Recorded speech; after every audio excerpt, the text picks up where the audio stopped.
What is the limit of human endurance? At what point does a person's spirit break? Is there a pain so deep and injustice so great that it's simply impossible to heal from? We're often told that to forgive is divine, but for most of us, it feels less like a divine act and more like an impossible one. We wonder, how can you forgive someone who isn't sorry? How can you forgive an act that feels, by any human standard, unforgivable? We wrestle with these questions in our own lives, over betrayals that, while real, might seem small next to the stories you're about to hear. Today, we aren't going to talk about forgiveness as a gift you give to someone who hurt you. We're going to look at it as an act of self-liberation. We'll journey into the lives of three people who were pushed to the absolute edge of suffering. A woman tortured by Nazi doctors, a man who spent 30 years on death row for a crime he didn't commit, and a leader imprisoned for nearly 3 decades for fighting for his people's freedom. Their stories aren't just about survival. They're a kind of roadmap, one that shows us how to reclaim our power from those who've wronged us, how to break the chains of our own past, and how, against all odds, to find a sense of peace. Eva Kor wasn't just a prisoner in Auschwitz. She was a human experiment. At 10 years old, she and her twin sister were handed over to the man they called the Angel of Death, Joseph Mengele. He subjected them to some of the most horrific medical tortures imaginable. Ray Hinton wasn't just in prison for a crime he didn't commit. He was on death row in Alabama. He spent his days in a 5-by-7-foot cell, watching 54 men walk past his door to their executions, all while knowing the state was planning his. And Nelson Mandela wasn't just a political prisoner. He was inmate 46664. He was sentenced to life for fighting the brutal racial segregation of apartheid, condemned to years of hard labor on a desolate island. 3 different lives on 3 different continents, bearing 3 unimaginably deep wounds. Each of them was given every reason to let hatred consume them. Their pain was justified. Their anger was righteous. But what they chose to do with that pain would not only change their own lives, but offer the world a powerful and perhaps counterintuitive truth about what it means to be free. To understand the scale of their choices, we have to first sit with them in the darkness. We have to witness the moments that should have broken them completely. For Eva and her twin sister, Miriam, that moment came in May of 1944. Pulled from a cattle car at Auschwitz, the 10-year-old girls were ripped from their mother's arms. It was the last time they ever saw her. Their parents and 2 older sisters were marched straight to the gas chambers. But for the twins, a different fate was waiting. They were Mengele twins, human guinea pigs for Dr. Joseph Mengele's grotesque studies. They were kept in barracks and subjected to daily experiments, injected with unknown diseases and chemicals, stripped, measured, and studied like animals. Eva remembered a moment of chilling clarity. After one injection, she developed a raging fever and overheard Mengele say, "Too bad, she is so young, she has only 2 weeks to live." Lying in the hospital wing, a 10-year-old Eva made a silent promise, not just for herself, but for her sister. She would survive. She refused to die. That promise, made in the heart of Auschwitz, would define the rest of her life. 4 decades later, in 1985, Alabama, another life was shattered. Ray Hinton was 29 years old, working in a warehouse and living with his mother, when 2 white detectives arrested him for 2 murders. He was stunned. He'd been at work when the crimes were committed. His alibi was solid, but the truth didn't seem to matter. He was a poor, black man in the Deep South. The state's case rested on a supposed match between bullets from the crime scene and his mother's old, unused revolver. Based on that flawed evidence, Hinton was convicted and sentenced to death. As he was led away, he was plunged into a nightmare with no apparent escape. Half a world away, a similar story of injustice was already unfolding. In 1964, Nelson Mandela, a lawyer and anti-apartheid activist, was sentenced to life in prison.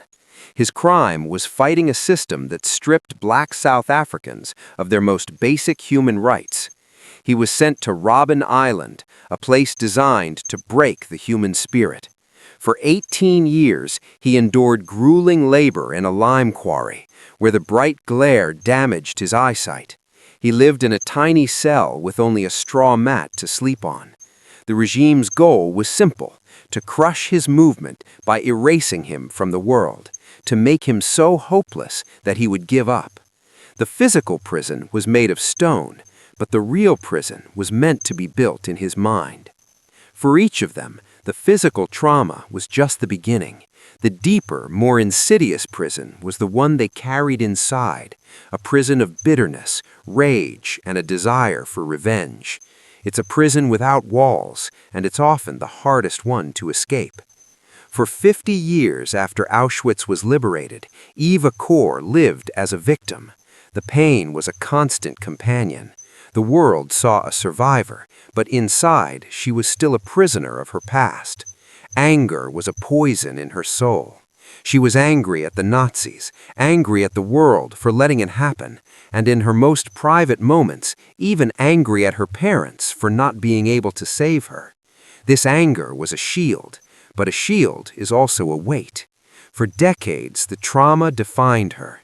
She was a Mengele twin, an orphan of the Holocaust, a victim, and this identity, while true, kept her tied to the very people who had destroyed her world. For Anthony Ray Hinton, the shock of his conviction quickly turned into a suffocating hatred. He was taken to death row, and for the first 3 years, he embraced a total, stubborn silence. He refused to speak to anyone, not the guards, not the other inmates, not even his own mother.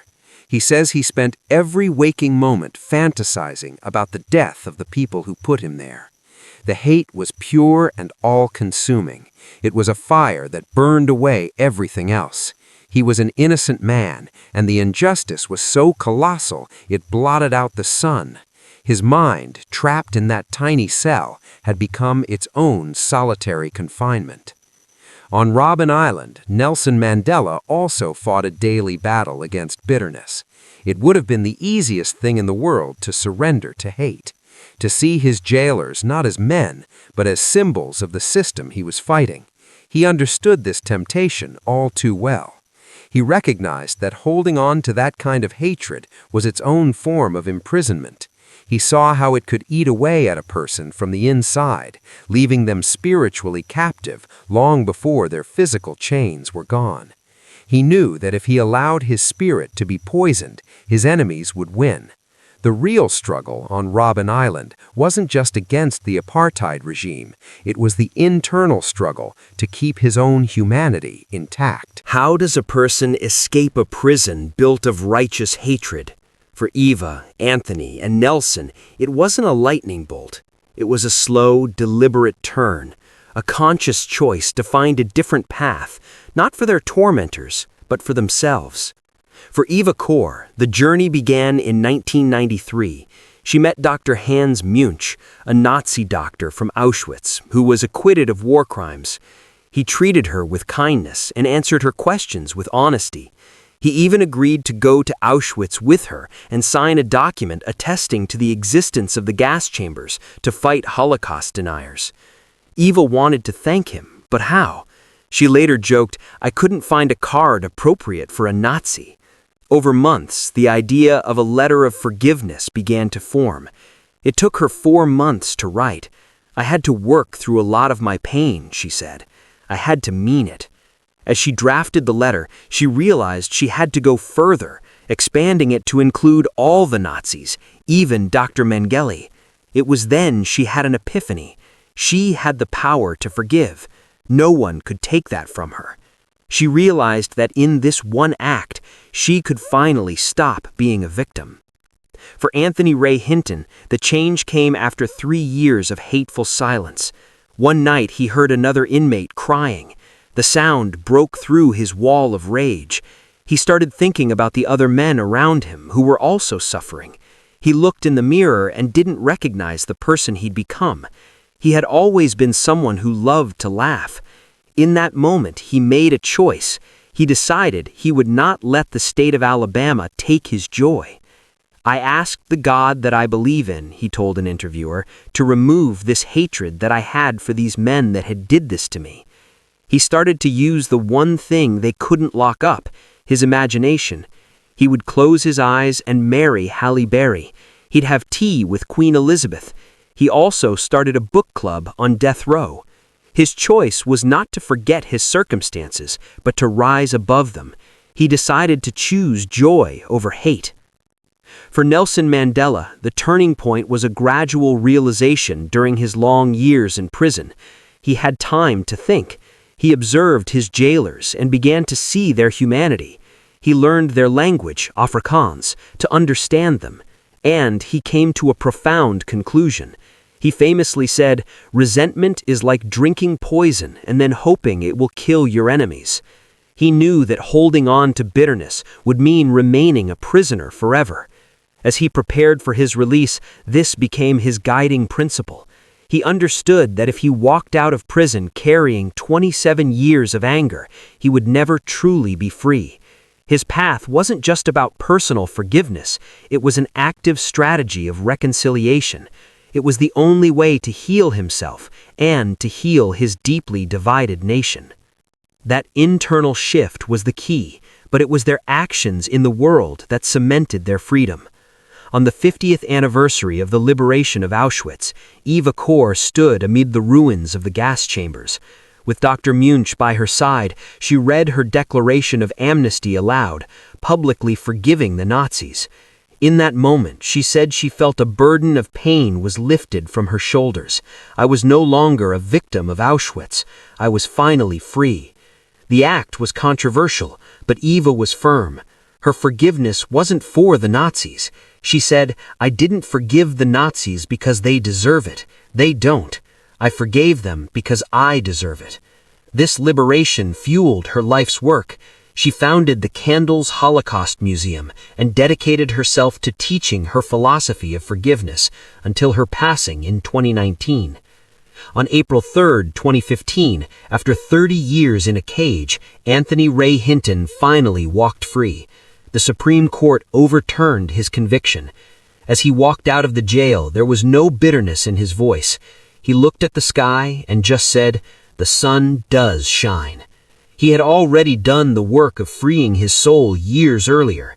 The state had stolen 30 years of his life, but he refused to let them have one more minute. He says, "I didn't forgive those men so they can sleep good at night. I forgave those men so I can sleep good at night." The state of Alabama has never apologized or offered him compensation. Yet Hinton travels the world sharing his story, radiating a sense of peace that is almost unbelievable. He chose to reclaim his life. Nelson Mandela's liberation unfolded on a global stage. When he was released from prison in 1990, the world held his breath, expecting a civil war. But Mandela chose reconciliation. At his presidential inauguration, in an astonishing act of grace, he invited one of his former jailers from Robben Island as a VIP guest. He even had lunch with Percy Utar, the prosecutor who had argued for his execution. These weren't empty gestures, they were calculated acts to show his country that the only way forward was together. As he famously said, "As I walked out the door towards the gate that would lead to my freedom, I knew if I didn't leave my bitterness and hatred behind, I'd still be in prison." By leaving his own prison of hate, he helped prevent his country from descending into one. Eva Kor, in the shadow of the gas chambers. Anthony Ray Hinton in the blinding sun on his first day of freedom. Nelson Mandela on the steps of the presidency. 3 people who endured the unimaginable, who had every reason to be consumed by darkness, yet somehow they chose light.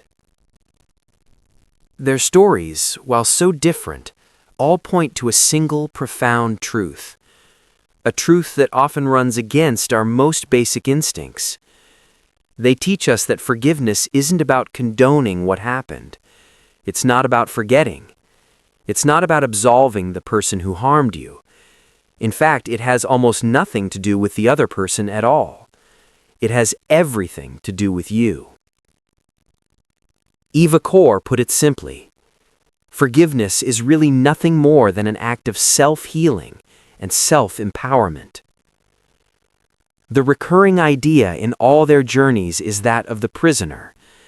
The idea that unforgiveness keeps you locked in a cell, chained to the past, and chained to the person who hurt you.